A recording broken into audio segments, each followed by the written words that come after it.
I am not here to debate with anyone. I only debate with my equals. All others I teach.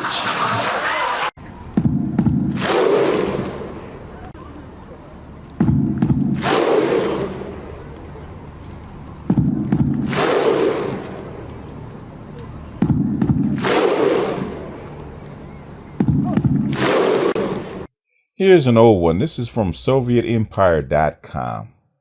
Talking about the crime rate in the USSR, the Soviet Empire. What was the crime rate in the former Soviet Union compared to other nations? As a member of the Soviet Empire that have lived in the former USSR, I want to hear your opinions.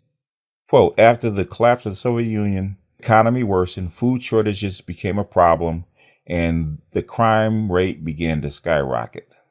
And why did the crime rate rise when the Soviet Union collapsed? It's pretty obvious, though. The crime rate in the USSR is presumed to have been low because many of the main causes for crime had been removed by socialism's much more egalitarian distribution of resources, if you accept the argument that class antagonism's unequal distribution of resources is a main source of crime. Have been lower than in the West is because of the USSR was not as permissive a society as some in the West. Drugs were illegal, and not illegal as in marijuana in Canada is illegal, but like a decade of prison illegal. Prostitution was strictly illegal. Carrying of private weapons was strictly illegal. Even just walking around in a group that might appear to be a gang or hooliganistic would face a jail term, a few days max. In regard to why crime rose in Russia and Eastern Europe after the collapse, the answer lies in the demise of the economy. The increase of oligarchy and opportunism is in taking over and outright stealing state resources, and the semi or full legalization of some of the things talked about above. When the people have nothing, they will be much more likely to pursue wealth, even at the risk of death. When you combine this with more permissive legal institutions and lack of ability due to a lack of state resources to prosecute the actions that are still illegal, you get, in essence, the reason why Eastern Europe is a haven for crime. I was never old enough to understand the conditions under which I lived, but I hear from my mother, friends, and relatives that whereas in the USSR they could walk the streets at night without fear, either from low crime rates or low reporting on crimes, in Russia, you would have to be insane to do so. Considering the gangs, the deranged, the rapists, the child molesters, and the hungry homeless people that wander the streets at night, the thing about capitalism that it sounds awful on paper and it's horrendous in practice. Communism sounds wonderful on paper, well, when it's put into practice, it's done pretty well for what they had to work with. Okay, the rest is just comments. But that is what I was saying. Here's one comment I want to read. See, well, that's the freedom for rapists, murderers, and child molesters. Welcome to the free capitalistic state where decent people are free to be at home barricaded against people who exercise their freedom to kill, rape, and steal and die for hunger.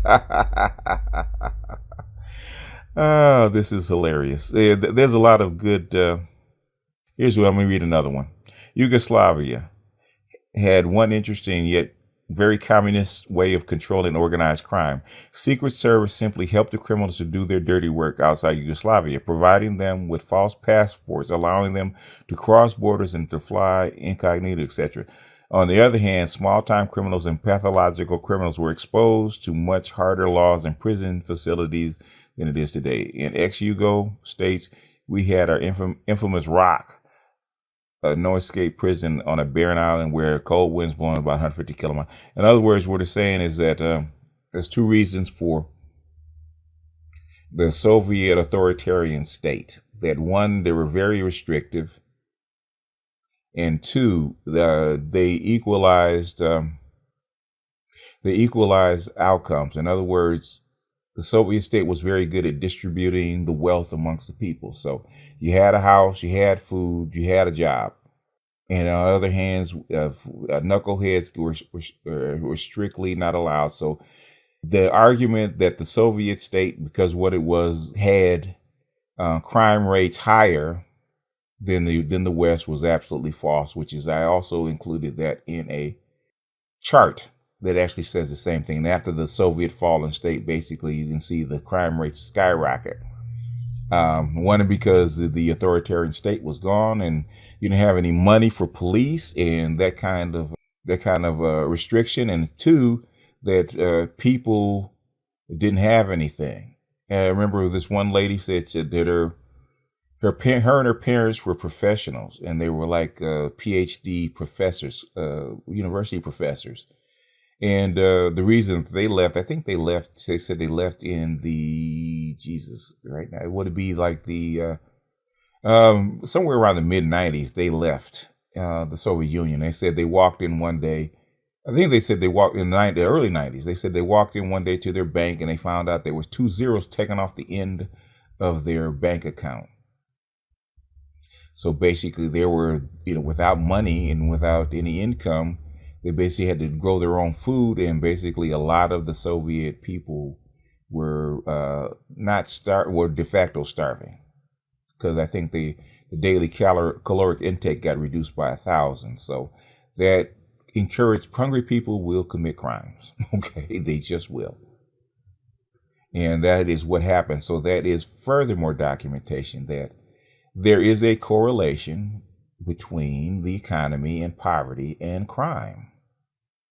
Now, the study that he had me look at had basically said the same thing. Now, they said there was more factors. Yeah, you can actually dig in and quantify, or basically, well, they didn't even quantify it. They were trying different things. Different things worked and different things didn't. There's certain effects that go along with poverty. If there's people on one income and the mother stays at home because the person can afford to have the mother or a parent at home, there's a better outcome on the children. Higher tax bases pay for better schools. In fact, there was one study that he quoted that he wanted me to read that said exactly that. When people move from a impoverished neighborhood to a suburban neighborhood with more resources, guess what happened? Basically, the fact that they would actually not graduate from high school dropped by fourfold. I think they said from 25% to 5%. I have to go back and reread it. The same thing for committing crimes. It dropped fourfold just from moving from an impoverished neighborhood where poverty is persistent to one that is not. Even with the lack of income, with the income that they have, you are moving to an area with more resources. The schools will be better. The neighborhood will be better. The people around you will have a different attitude because they live with more abundant resources. The lack of money has lots of effects. Just like if you catch a virus, you're going to have joint aches, you're going to have headaches, you're going to have sneezes, sniffles, runny nose, coughs, any one of a number of things. But the effects are not the cause. Now you can treat the effects. If you treat enough effects, then maybe you can have a better outcome. But poverty is more than just income. Poverty is also lack of what? Lack of employment. It's not just money. It's also lack of employment, a lack of employment availability, which we know same 4 Chicago neighborhoods also have not only are the poorest as far as income, but they also are the highest what? Unemployed. All these things go together. You add up all these things, they say poverty. Does poverty have more than one component? Yes, it does. If you want to define it that way, can you overcome some of the effects of poverty? If there's one study where they got all these mothers together, they formed a unifying force as far as training their children, bringing their children up, keeping them safe. That, in other words, you can overcome the effects of poverty if you come together and make a special effort.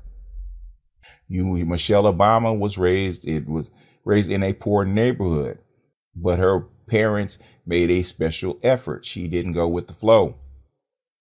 Her mother stayed home. Her father worked. They were, they made sure that, and they made sure they sacrificed their money to send her and her brother to private schools, which is an Herculean effort, which most people cannot do.